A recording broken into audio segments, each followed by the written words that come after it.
Hello friends, ఈరోజు మనం first నెల గర్భం మొదటి లక్షణాలు, ముఖ్యమైన జాగ్రత్తలు తెలుసుకుందామా? ఒకటో నెల అంటే గర్భధారణ ప్రారంభమయ్యే సమయం. ఈ సమయంలో శరీరంలో అనేక మార్పులు జరుగుతాయి. సరైన ఆహారం, విశ్రాంతి మరియు జాగ్రత్త చాలా ముఖ్యం. ఒకటో నెలలో సాధారణ లక్షణాలు ఇలా ఉంటాయి: పీరియడ్ మిస్ అవ్వడం, అలసట, బలహీనంగా అనిపించడం, వికారం, వాంతులు, వాసన పడకపోవడం, తల తిరగడం, చిన్న చిన్న మూడ్ స్వింగ్స్ అనేవి ఉంటాయి. ఫస్ట్ నెల శిశువు అభివృద్ధి 1-4 వారాలు. ఈ సమయంలో శిశువు చాలా చిన్నగా ఉంటుంది. గుండె ఆకారం ప్రారంభమవుతుంది. న్యూరల్ ట్యూబ్ అనేది తయారవుతుంది. శిశువు వేగంగా అభివృద్ధి చెందుతుంది. తినవలసిన పోషకాహారాలు: పాలు, ఆకుకూరలు, పప్పులు, డ్రై ఫ్రూట్స్, పండ్లు, నీళ్లు.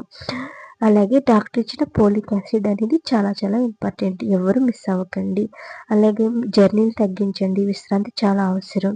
ఎందుకంటే అమ్మ అవ్వడం ప్రతి ఆడదానికి ఒక ముఖ్యమైన ఘట్టం. అలాగే మన ఛానల్ని ఫస్ట్ టైం చూసినట్లయితే మర్చిపోకుండా లైక్ చేయండి. ఇలాంటి వీడియోల కోసం మన ఛానల్ని సబ్స్క్రైబ్ చేయండి. ప్రెగ్నెంట్తో ఉన్న వాళ్ళకి ఈ వీడియోని షేర్ చేయండి. ఓకేనా?